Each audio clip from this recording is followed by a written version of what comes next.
our friends joining us live from Poland, from Teatr Brama. We have Daniel Jacewicz, who is the founder director of Teatr Brama and also a musician, composer. We have Jenny Crissey, who is from the US but right now in Poland. She's the international project manager, also an actor and singer. And we have Patryk Bednarski from Teatr Brama from Guliana, live with us, who is also the national project manager and the actor and singer at Teatr Brama. So very welcome to all three of you. How are you doing this morning? Hello. Hi. Good, fine. Yes. Thank you for invitation. Thank you. Actually, thank you for accepting our invitation and to be here. So today's conference's theme is theater before, during, and after COVID-19. And my first question goes out to you.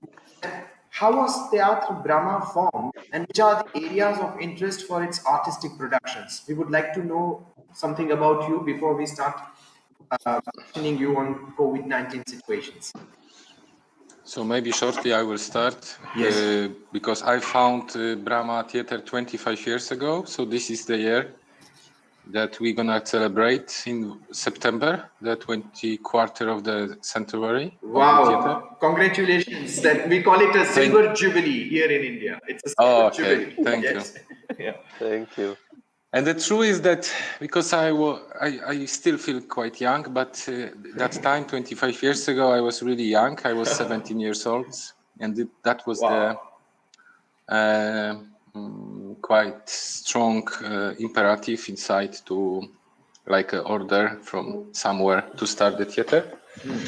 And in the beginning there was not any I would say mission or structure or idea what kind of theater it's gonna look like. The beginning was just to have a fun, but later on I think that we are what I could say now we are intercultural theater group, international, and working on the field of music, theater, emotions, body movement, and we don't take ready texts, scripts. We are writing them ourselves, and we try always to react to the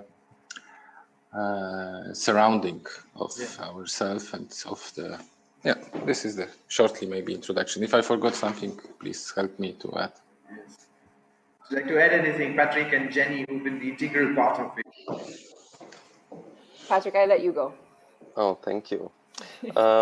Yeah, this is why I fell in love with Brama. When I first time saw their performance, I felt that it's very intimate and idealist somehow. Very, very touching and somehow connected to the nature and something very, very deep and maybe even primal. Yeah, and then I discovered why is it like that, and it's because of very, very intimate process of creating of the performance. So long hours of sharing between the actors and director and creating something from zero as a group. So at the end you really feel as an actor that this is your show, this is part of who you are and what you think, what you feel, and what you really need and wants to share with the people. So yeah, I think this is something significant and different that I experienced before Brama. Yeah. And how old were you when you saw their first performance? I think I was 18. And did you join the theater immediately after, at the same age? 1 year after. And it's funny story because when I was 18, I saw this show for the first time. I was like, oh my God, I cannot imagine how much I would like to be part of this kind of theater. And I thought that it's totally impossible. It will never happen, you know, because I wasn't a student of any theater school. I was just in my high school, you know. Right after high school, I joined some project, nine months project with Brama, and then I stayed in Goleniów and joined the crew. Okay, brilliant. So how long have you been with the theater? It's now 9 years. Brilliant. And Jenny, it's quite unusual, isn't it? All the way from the US, joining a theater company in the part of Poland. What brought you here? Yeah. So I would say that what brought me here is a very good answer to this question because, you know, I grew up playing theater in the States, of course, a very different kind of theater than what we make here because I did a lot of Broadway style musicals and things like that, which I still love tremendously, although they aren't popular very much outside of the States. Oh, in India, they have a huge success, actually. They're quite like Bollywood. I would say, yes, exactly.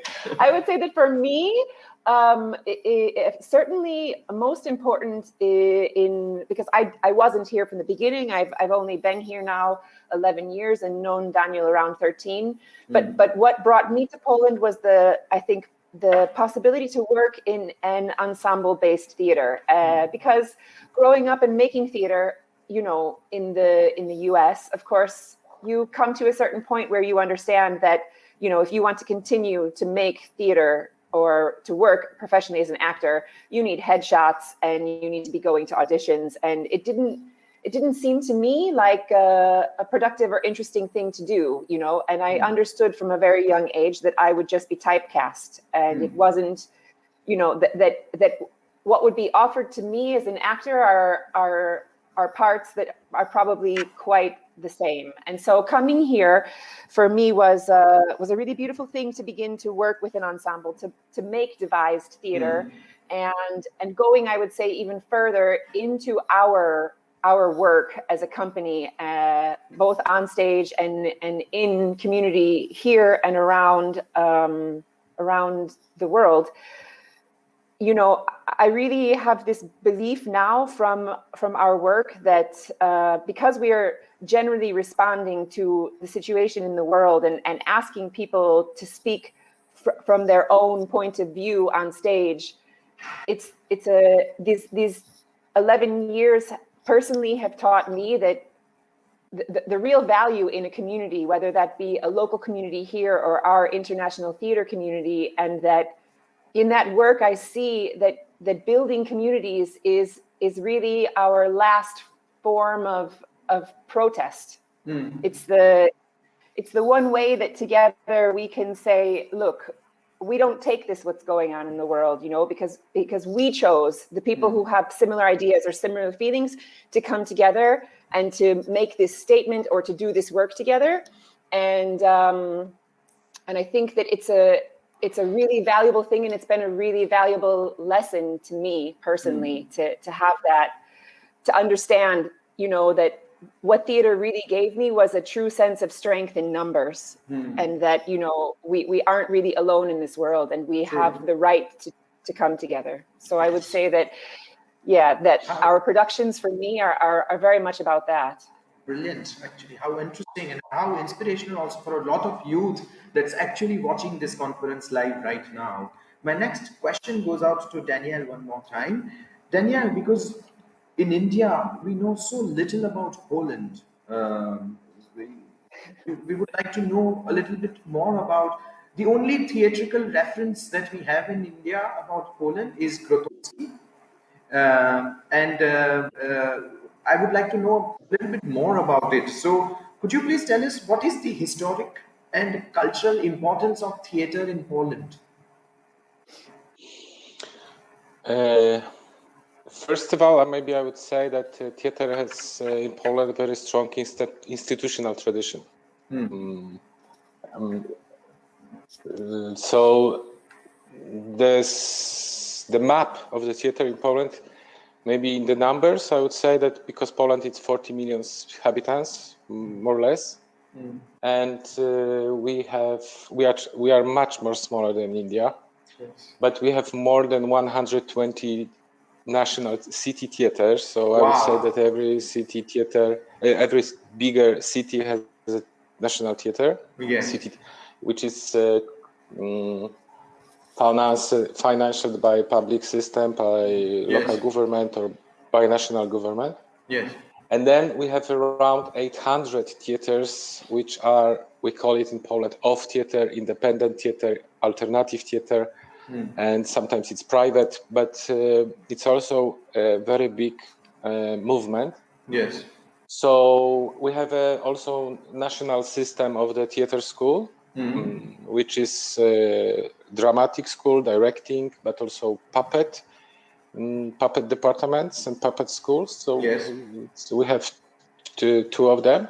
And there is one movie school, like cinema theater school. So this is also very strong Poland tradition of the cinematography.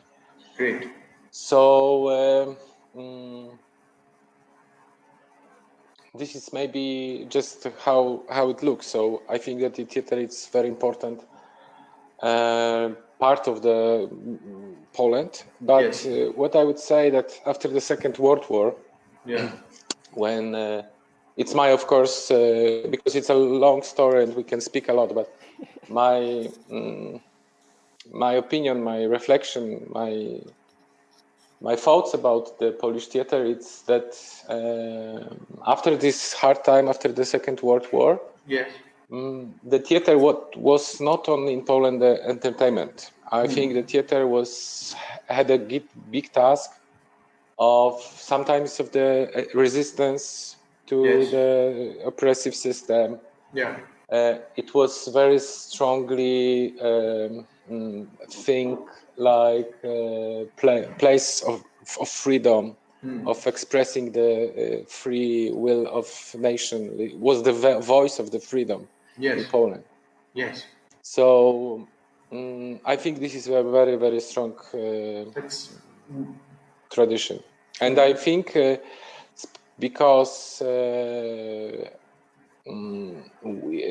when we had like more, we were closer to Moscow, let's say before '89.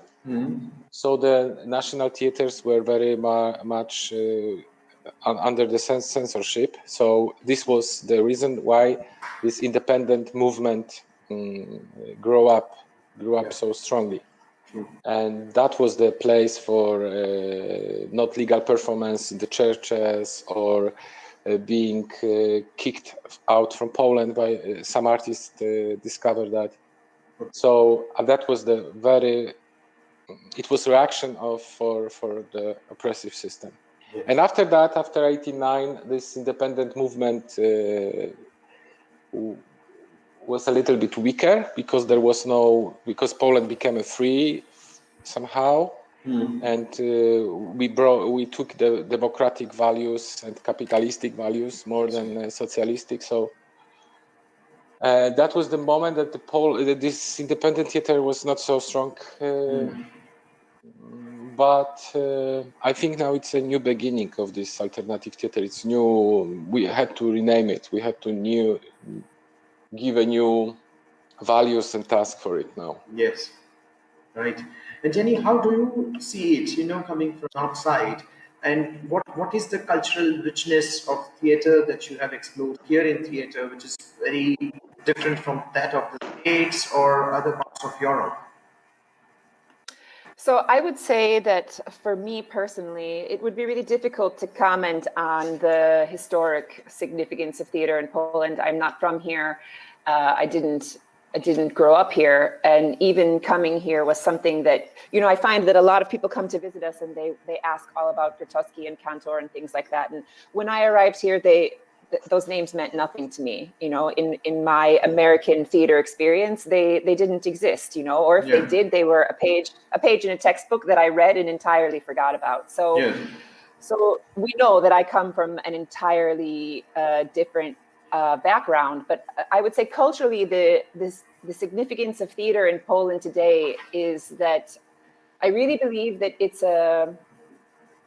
we live in a volatile time in the world, and anyone who turns on the news knows that the situation in Poland nor anywhere else in the world is perfect. And sometimes I turn on the television and I see protests and people screaming in the streets. And okay, it has its effect, but I believe that in the time that I've spent here, what I've seen more than that is the power of the theater to to protest and to say things to people in an intelligent way. And so, you know, from your own experience, having come here to a small town in Poland, that it's not unusual for the people here to be exposed to people from other cultures. And so instead of looking at you and perhaps laughing because you're wearing a different clothing than they would normally wear, now they're in a place where they're more open to seeing it and maybe asking you about it and not pointing out that it's different or funny or something that they might have done had they not had that experience previously. So I think that in that way, you know, making theater in Poland today and the work that Polish theater is doing in Poland today is really going out to people in small communities and giving them a message and packaging it in a way that they can process and they can understand. And I really believe that it's helping in many ways, and we know it from our own community. Like I said to you, that over the years we've seen here, just by having friends from around the world come and visit us, how it changes the people. Because, you know, I think that the first time I saw a Buto performance here in Goleniów, I thought, had this performance happened in my small town near Chicago, the people would have either laughed at that Japanese man in the diaper or stood up and walked out because they didn't understand what was going on. But the people here are now sort of in a way conditioned to look at something and ask a question about it first before they criticize. I believe that it's a very important role, and I think that's what theater is doing here in across the nation today. That's very insightful, actually. And Patryk, how do you see theater in Poland as a youth? What importance does it carry for you? How does it matter for you? I think from my perspective, all of these big legends that were fighting with the system, they are slowly fading away. Of course, they are getting pretty old now, and now it's coming the time of younger generation like Daniel, Jenny, slowly me and my friends from theater. Also, many very young groups are getting popular very, very fast. So I think we are at the beginning of something totally new. And I think last 10 years or even more in Polish off theater was very big discussion of how we should name our theater. What are the values of theater? Who can claim to be a part of this movement and who shouldn't? And now all of these discussions are getting pointless, I feel. And everyone, I think, starts to feel the same. It's the beginning of some kind of new quality in Polish off theater, and I think it's very interesting. And I love that it's based a lot on a community and on a human, on the people that are around you, and trying to improve your life and life of your local community. And this is actually what theater also did to me, did for me. So I want to continue this and give this opportunity to other people. Wonderful, wonderful. From far, I have an impression that it's a transition period of something new emerging, and it's perhaps an historical moment that we would recognize later in the future. So let us also know that what has been your major struggle as a theater company, and how did you, or do you still tackle it? Daniel, would you like to address this first? I think it's we are the collection of the individual struggles. I think that everybody has different point of view. Somehow it's my observation, but also my feelings that I think that the biggest struggle it's not to be present in the national society of the theater or international, to be a part of some festivals of the life, work life, and to build the network of the theater. Somehow the hardest is to somehow improve your presence in your own small community, because we are dealing with those people and with this place every day. So I would say this also for me also to keep company so long, because it's about like your art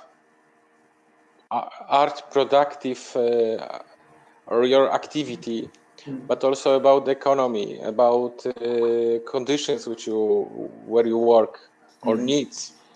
So this is like this. Somehow we are going through this in, someone can say, an easy way, but it cost us a lot to be artists at the same time and to survive as an institution, because we are making both. So this is from me. I recollect well, Daniel, during one of our earlier conversations when I was in Poland, in your city for your festival, the Human Mosaic Festival. We went out of the city for a performance in an asylum, in a rehabilitation center. And you were telling me that you were also creating a network of theaters from across Poland who may not be national theaters or national institutes for theater, but who would still receive the support and the grants from the government, and that you would voice them collectively. And I think that is also a part of a collective struggle, all the theaters, and you being one of the representatives of them. Could you tell me something more about it, and to also all the students or aspiring theater professionals who are watching this conference, they may draw some inspiration from something like this? Okay. The most important thing is that when you want to change something, it's I'm from this school that let's gather together, and if we are collective, it's easier to change something instead going as an individual. Yes. So in the region, because in West Pomer region, we create 12 theaters around in some networking, and we saw that when we are 12, writing the official letter or saying something or organize something, we are more visible. So somehow we started to cooperate. Then the local government saw this work, and then they saw us, they helped us more, and then with friends we created the national theater offensive. And this is informal situation, but we met a few times. We discovered what we need, what we could change, what we would like to do. And one of the most thing which we did last time is that we asked Ministry of Culture for some special program for this kind of theaters. And we have it, and it starts this year. And this is something that it's new, because about national grants, we never had the special grant dedicated just to independent theaters. So now it happened. So wonderful. It can have big influence, but it's a lot of work, and it's like understanding how the power of networking. Congratulations for that. And how do you think, the struggles from your ends, while managing the various projects, whether it's on national level or international level? Patryk and come on. So I will just say that I think that in order to answer the question about our major struggle as a theater company, we kind of need to understand that every day I think we are redefining what a theater company is and what a theater company can be, and what an artist is. And even I prefer to use, when I describe myself, the term art entrepreneur or creative entrepreneur, because this isn't a company where I come to work and I sit in a dressing room and do breathing exercises and brush my hair and then go in the sala and run around. Because in order for us to exist as an ensemble, every single person who plays and sings on stage also has to have 5 other jobs that they do, because someone is handling the promotion, and someone is handling projects beyond the border, and someone is handling projects here in the city. And those are the things that we need to do to survive. So it's a quite interesting and delicate process how together over the years, essentially what's happened is not only do we play well on stage, but that we fill in other things for one another. So that I know when I need to put something in social media, I just send Patryk a quick message because he's managing, the communications, and that he knows if he needs a letter in English, he sends me a one-line email and says, can you send an invitation to this person for a visa? And those things get done, because in order for us to exist as a company, we have to manage all of those things. There isn't a team of 20 people here behind us that do that work. So, whereas I look at previous examples, or people come to us and say like, well, what does your everyday training look like? But we have to point out to them that no, our everyday training isn't always in the sala, and we have to make a concentrated effort to train together. We have to make a concentrated effort to find the time to make a performance and to play it. So yes. I think that, that's a struggle that we deal with, and we tackle it by sort of filling in together. True. And taking over those jobs. Yeah. Would you like to add something to that, Patryk? Yeah, I think it's also art of letting go, because if at the same time we are working locally, regionally, nationally, and worldwide, and we have at the same time artistic work, community work, cultural work, projects. I mean, these are a lot of fields that needs constant work and constant development, and you see what you want to get in where you want to be in every of this field, what it can bring, how amazing it can be, and all of this needs a lot of work. And then you are only like 10 people or 5 people, and you cannot do everything at once. So every day when we are focusing more on our local work, our national work is falling down a little bit, and it's like all the time in need of more time, more effort, balancing between so for me, I think the biggest struggle is to let go from time to time and say to yourself, it's okay, this can wait a little bit, Yes. We don't have to be perfect, we don't have to fight all the time. I think that is the universal struggle most theater companies go through this thing. Yes. Yeah. True. So the next question is, what is the impact of COVID-19 on your theater company?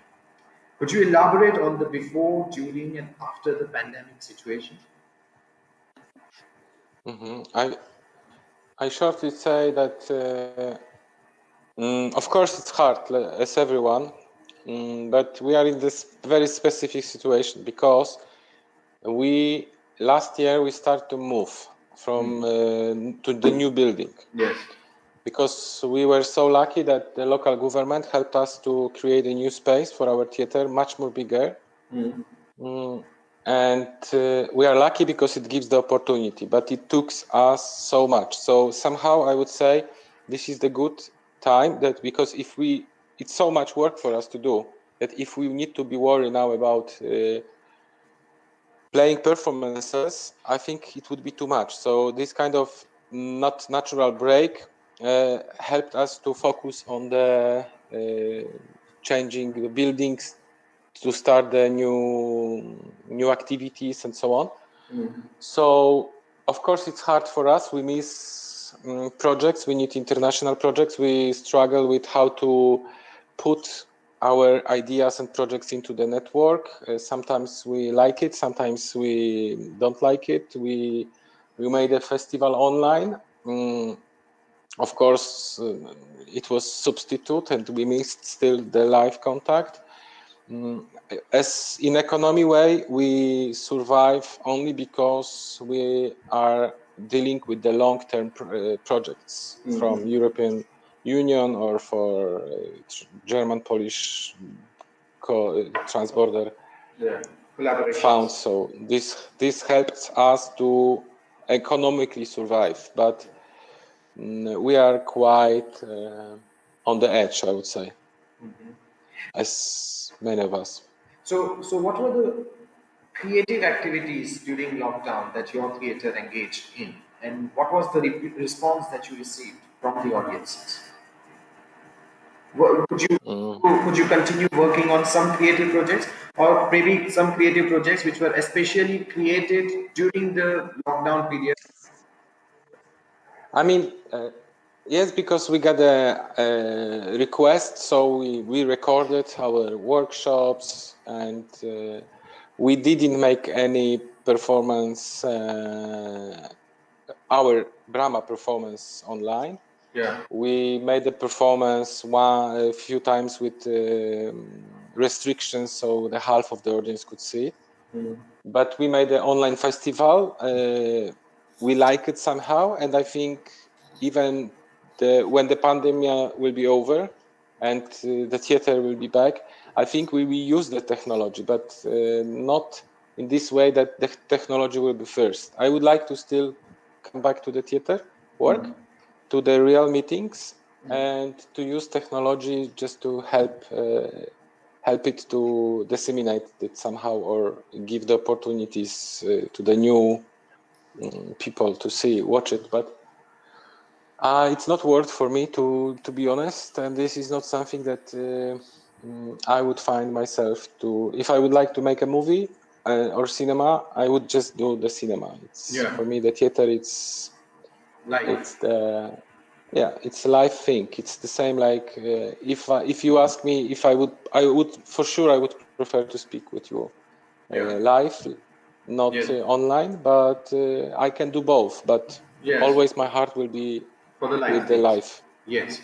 Yeah. But it could also mean in another way that a lot of people used this time for creating something, because they were one with their self. Lockdown imposed this, isolation on them, and a lot of theatre companies also created new writing projects, new ways of rehearsing and creating different things individually from home, and that they would bring it together. Later together.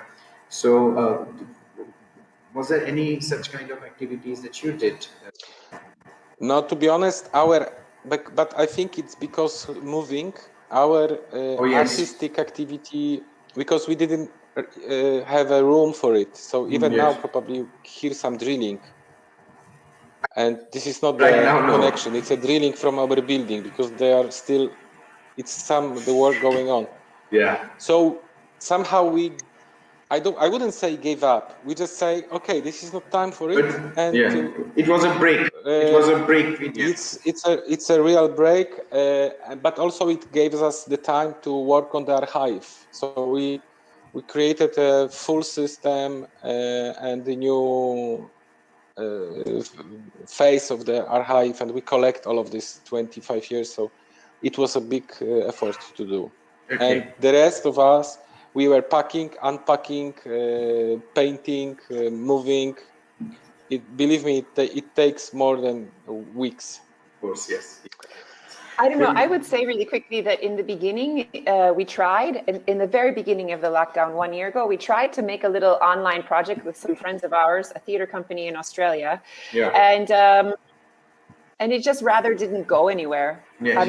It was nice to meet online. It was nice to be with people. And we went into it with this attitude, like, well, everyone's locked up now, so it makes no difference if you're not here to rehearse with us in person. We can still try to do something together. But in the first months of the lockdown, I feel like it was so, what's the word? It was so consuming, and people were so worried and adapting to a new situation that after a while, it became just meetings online with no creative real focus. So certainly the pandemic has taught us, and before the pandemic, I would say I dreamed a lot and I dreamed big, and I worked towards those dreams. And the pandemic forced me personally into a situation where I had to learn to live every day as it goes.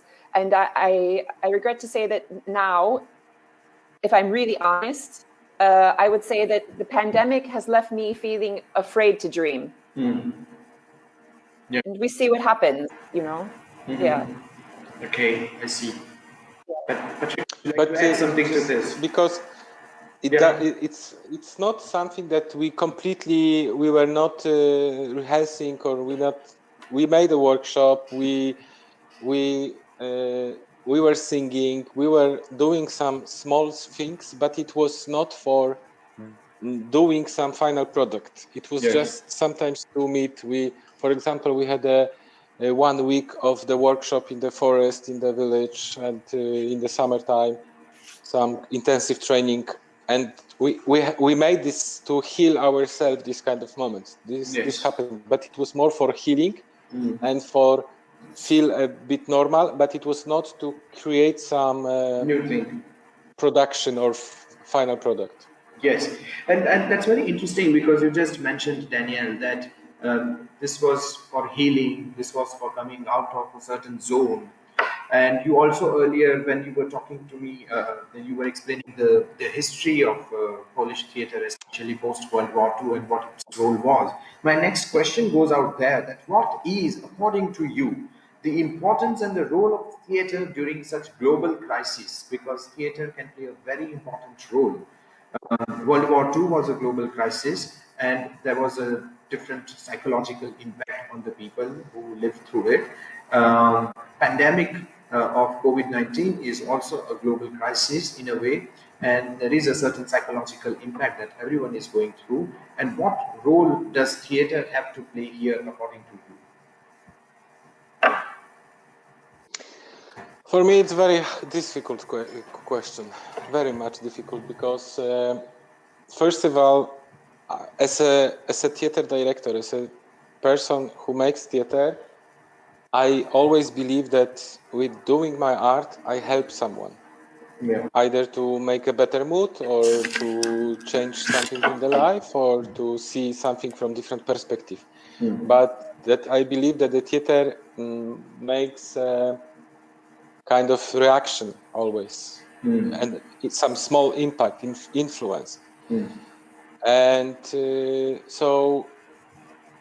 and generally I take it very emotional and very private as an artist. So when I come to you and I would like to make you smile or be happy, and I'm working on that, it's not for me, it's not something that, okay, I will do it. It comes from my natural way of being. So I would say it's my question, how to fulfill something if I feel empty. So, and I spoke with many artists, and this is something that generally I think all of us are struggling. In the beginning, I had a feeling that people said, "Oh, we are in the big crisis. You are an artist. You should help us to make it But come on, we are also the part of society. We also are reacting of this crisis, and this is not something that I'm also a human being. I'm not the robot or some system which you just push the button and I would make you or society happy. So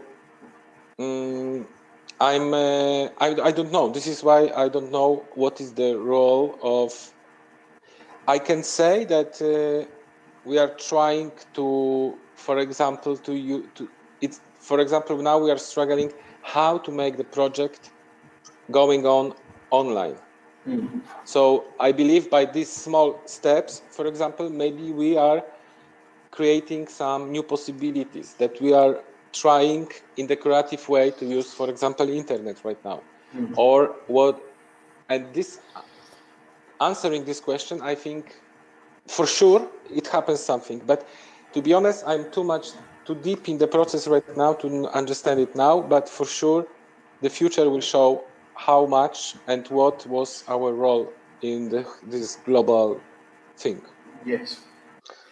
I think it would be very nice to answer like only theater can help, and of course everyone is waiting for theater, but I don't think it's true. I mean, we will see people that knows and likes and loves and needs theater. They will come and they will look for some help in this trauma in theater, for sure.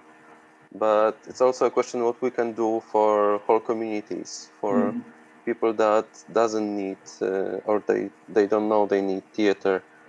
I believe that we can help, but I think it needs some time. Also, I don't think that this is now the time to help the people with theater. I think this is the time that everyone needs to fight somehow by themselves. We were even trying to help ourselves with some coaching, mindfulness, things from the outside, which was totally a miss. I think it's something very individual, and I see that each of us, we are somehow getting more and more into ourselves somehow to try to deal with this situation and to focus more on how we are and what is our situation and how we can heal ourselves, and then we are coming to be together and to help each other. But I think it's very individual thing, like every trauma is. But at the same time, not to just be so pessimistic and black, but because many people comes to the theater still, and this is it's like the last place where they can still meet the human being. Otherwise, they would stuck at home. Yeah. So the groups are coming, they work, and I see that it helps the people keep going. So this is important to create some kind of environment for maybe smaller group of the people, but this is like so there has been up. There has been at least that kind of a realization that we all need the human warmth, that no matter how much can we be connected through the technology, but the human connection is something that we have started to value again, that there was a time just before pandemic where people were sitting at the same table, but they were all busy with their mobile phones. And now it is slightly different, wherein they understand what it is to talk to someone, what it is to be with someone, and what it is to be in a group or in a company. Jenny? I don't know. I would just say really quickly, not to drag out the subject, that I don't maybe want to comment about what this pandemic has been like for us, because or for me as an individual, it's been really up and down all the time, and I have a great amount of respect for people making theater in digital ways with technology. I respect us for attempting to do it on our own. But I believe that it's not a good time for theater because, as you said, it's a very personal art form. It's a very intimate thing. It's a form that asks us to be together in a common energy, and that's very hard to do through a digital screen. And so I think that we can't expect anything of theater in this situation right now. But in my heart, I believe that you will see that after this situation, the theater explodes because going to be the one art form or the one best suited to helping people through the process of evaluating this situation and this global, collective trauma. Theater is, I think, really good for evaluation and helping people to watch a group of people on stage for an hour.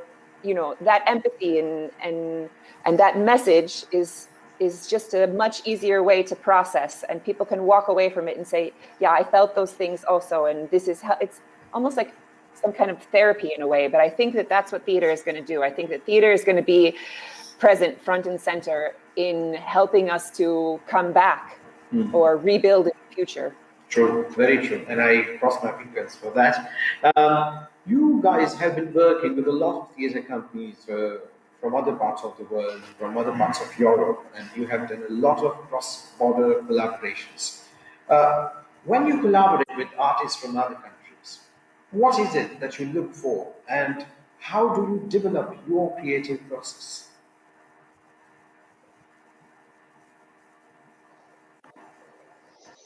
Who would like to answer the first? Jenny? Or Jenny, maybe you start. Yes. Okay.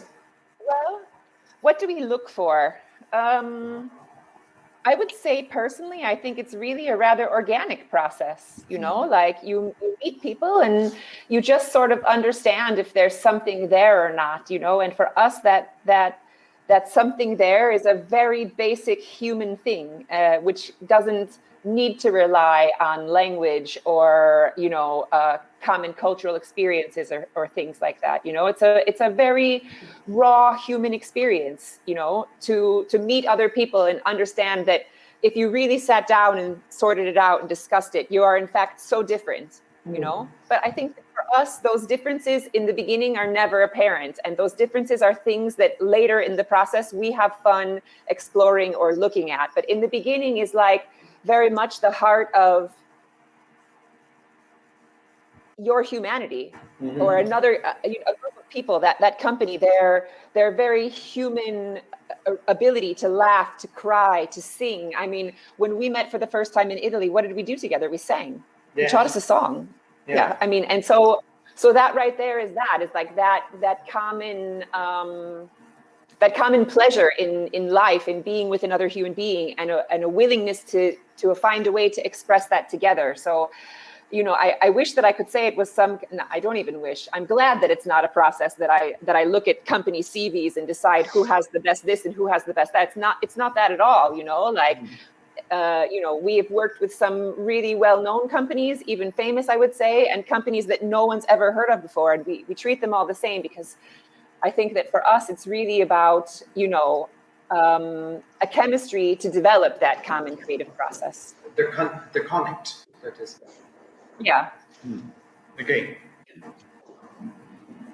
Patryk, what is your reflection about it? Oh, sorry, Daniel. Yes, please.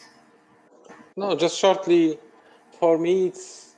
I just want to mention that this international cooperation, it helps us to be productive here in Goleniów, in our small community. Yes. I think if we would stay here, already we would be totally burnt out, and we wouldn't survive 25 years. So it's the question why this company why it exists so long. I think because this connection, we need to be in connection with different people, with different environments, with different ideas, exchange them, go somewhere and come back. And I think it makes us richer for ourselves, but also for community. And I think this is the somehow reception, not because if you just in your own town, you behave like your own town. You are in this completely system. You don't break any rules. So I think this is why I need it, and this is what I look for. Yeah. Patryk? I think if we are working with someone more than once, it already means that we are friends. I mean, we were working with many different people. With some, it was a lot of fun. With some, it was a drag. But yeah, if we are going again with someone into some project, artistic or whatever, it means that we really like each other, and the chemistry is there. So yeah, I think it's some sort of looking for friends in all of the world, and I love it. Without this, yeah, I agree with Daniel. It would be very hard to be all the time in Goleniów, and I think we have also much more to give to our community in Goleniów because of these relations. Yes, and I think we were even friends before, having worked once together over the spicy Indian Maggi noodles. Yes. Yes. and dancing in the middle of the town in Italy, in the middle of the night. In the middle of the night, and having blank nights, not sleeping at all, and eating Maggi noodles at 6 in the morning breakfast. Because it was so cold, and this town was so small that we were and everybody went to sleep, and we were just one attraction for each other. Yes, we had to become friends. Yeah. Yes. So, how does your organigram function within the company, and whether COVID-19 had any negative or positive impacts on your human resources? Because in India, a lot of theatre companies shut down. A lot of theatre companies were suddenly without the place. They didn't have any place or space to practice, rehearse, or perform. They are still there, but only virtually. They don't have a place. Or some of the companies had a huge loss on their human resources ground. Some of the actors left, or some other people left because they had to go and look for some other job. They had to feed their family, and the companies could not provide them a salary in the absence of projects or performances. So, was there any such things at Teatro Brahma or among your friends, other theater companies that you know in Poland? We managed to keep together, everyone. Wonderful. Yeah, we were very lucky because right before COVID, we got some big project for 3 years. Yes. So this helped us for sure to survive. Without this, I think we would have some problems. Yeah. Yeah, and about our workflow, it is very organic, it's chaotic, and it's changing very often. New people are coming, joining. Some people are leaving after some time. So we are generally trying from the very beginning that everyone will be able to do everything in the theater company. So Yes. you can do the techniques, you can write a project, you can do some financial stuff, you can work with kids, youth, and seniors, you can do whatever it takes. If someone will be out, if someone will be unwell, or some reality will change. So I think we are dealing pretty good. I'm happy that we are dealing in this way with this situation. It could be much worse. Yeah. And of course, we didn't play the performances so much. It's during the whole year, maybe 3 performances, maybe 10. I don't remember now, but it's much more or less than we usually do. And so we have lack of be in relation with the audience. But the group, as a Brahma ensemble, we exist and we survived, and we are starting now even to make some artistic process from the beginning. And also the groups which are coming from local community, because we work with the people, with the kids, with juniors, with adults, seniors. So all of the groups also stayed and survive, except the seniors, which they are on hold because they are too old to be. They are too afraid to come, and we are waiting. But the rest are people are trying to be present, and but sometimes it's hard. The one thing it's hard, but for example, I do the performance with the adult group from the citizens of Golenia. Yes. And one rehearsal, there is missing one person because this person has a quarantine. And the next time, this person is ending the quarantine, but the next one is starting the quarantine. So I don't remember where I saw the full ensemble. So it's like it's push me to create a new ways of how to make the performance. Yes. True. I would say just really quickly that, we often refer to our structure as a rhizomatic structure, this kind of non-hierarchical, the imagery that maybe comes to mind is like the roots of a tree system. So, so we don't really have a very structured system, and it works for us, and I would say that COVID probably has had both positive and negative effects on us, but I think that the one thing that I would say arguably keeps us going is that not only as a company, but also as individuals, we work in the way that, if you don't ask, you won't get an answer. If you're afraid to ask for something, for a project, for help, whatever. And so, that's really how we function. We go out and we look for things and we ask for possibilities. And that's how we find possibilities. But even in the asking for possibilities, I would say I would go a step further and say that for the most part, we're the kind of people that, if a door gets closed, we look for a window. If the window gets closed, I'm coming through the crack under the door, we have a very strong sense of what we want to do. And and then we go out and we find a way to do it. And that's just it. This is like Chicago Mafia, or no, but that's something very interesting, and I think a lot of theater companies could draw different inspiration from this, because they have a very, very strong and staunch hierarchical structure, which is where there could be a lot of other issues to start facing than what the user would. Could you recall the best, the worst, and the funniest moments at Brahma? So I don't know if it's the best but one of the funny moments was that we decided in August to go for a summer to Croatia. Okay. And in the way back, we stopped in Hungary and we decided that we will buy it in some winery, the wine for opening of the new space. Yeah.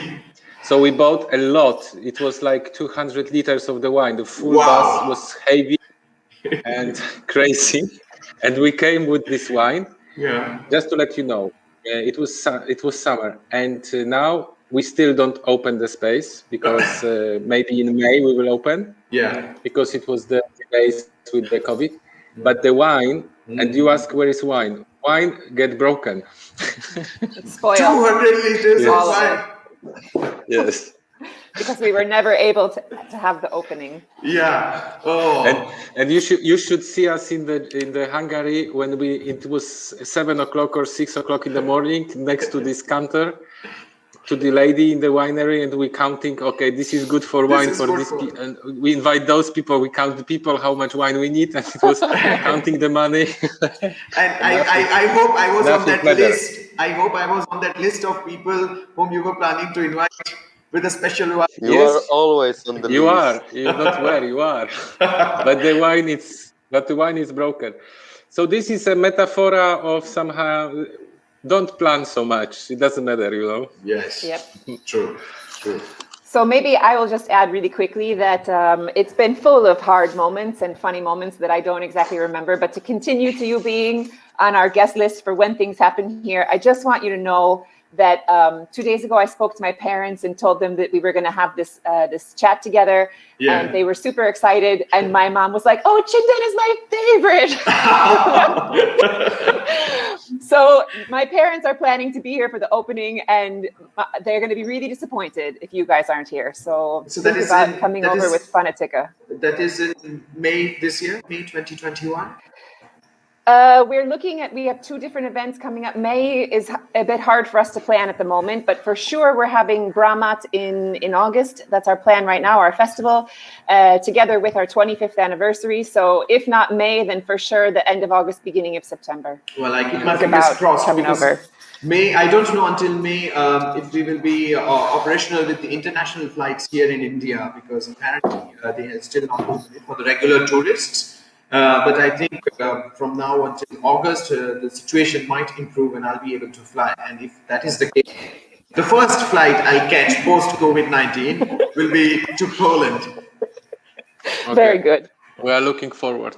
Yes. And I think that there is no sense to speak about the worst moments, because I think this is right now happening. Yeah, super. Yeah. Anyways, Patryk, you have to share something, any of the funniest thing or other thing? I have only dirty things in my mind, so I think it's probably better to shut my mouth and... Okay, I just so many times I forgot the name of it, but that Polish thing that I ate almost every evening at the festival, the long toasted Zapiekanka. And zapiekanka, my vegetarian delight there in Poland. Yes. The long one. Yes, the long ones. Yes, and I can't wait to come back and eat them. So, yes. Super. Anyways, I'm going to be there very, very soon. Thank you all, lovely souls. Thank you. A lot of times. Big kisses and hugs to all of you. Yeah. And see you very soon. Yes, kiss to you too. We miss you a lot. Yes. Okay. Take care.